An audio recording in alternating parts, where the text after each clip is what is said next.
What's the worst thing your family has done to their own family? My daughter just disowned my grandson for being gay. This morning, my 16-year-old grandson showed up at my doorstep with a bag looking like he just had the stuffing knocked out of him. He lives 2 states away and traveled by bus to get here. Why? Because my daughter decided the best way to handle him coming out to her was to toss him out into the cold. That I'm so angry with her that I don't want to type out things that I will one day regret, but Jesus, I thought I raised her better than that. My grandson is currently sleeping in his new bedroom, and I'm at a bit of a loss as to how to proceed from here. The poor child has just had his entire world turned upside down, but what do I say and do to make this right for him? He doesn't want to go back, daughter doesn't want him back. I'm absolutely fine with having him stay with me, but there's a lot that needs doing. More importantly, what channels would I need to go through to make sure my daughter gets her just desserts? I love her, and I'll likely always love her, but I raised them all to be accountable for their actions, and nobody hurts my grandbabies. That I have spoken with my lawyer.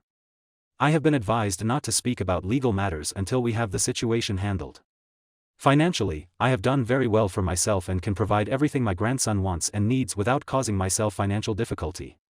My grandson is in therapy and has been enrolled at school.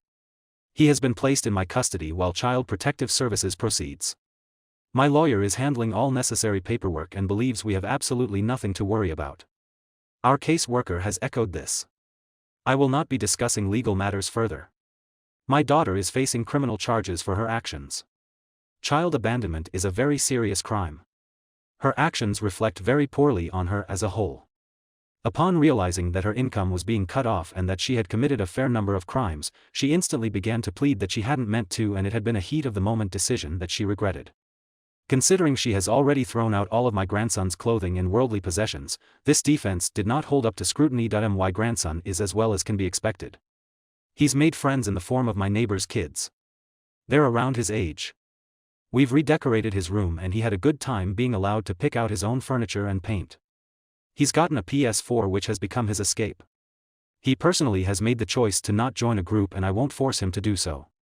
We're talking about getting a puppy as he loves dogs, but his mother never allowed him one. A couple months later my grandson is doing well. He has made a few friends in the neighborhood and he has bonded with his pup quite nicely. The two are almost inseparable save for when he is in school. He has begun meeting with a counselor that offers online sessions. My daughter has been granted a plea deal which she has accepted to avoid the full extent of what the courts would have otherwise given her. I am told by my lawyer that this is a common occurrence in such situations in order to expedite proceedings so as to best see to the child's needs. The charges against my daughter were dropped in accordance with this deal, and she has been stripped of her parental rights. Due to much of what came to light during proceedings, a restraining order was granted to keep her away from my grandson until he reaches his majority. We are moving forward with life.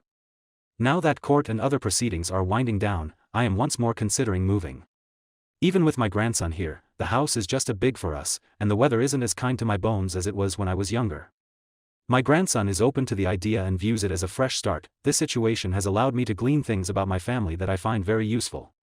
The relatives that sided with my daughter and told her it was her right to do as she did as a God-fearing woman have been struck from my phone book. Unfortunately, I count another of my children in this list. Those who took my grandson's side have shown themselves to be the good people I knew them to be. The wheat has separated itself from the chaff.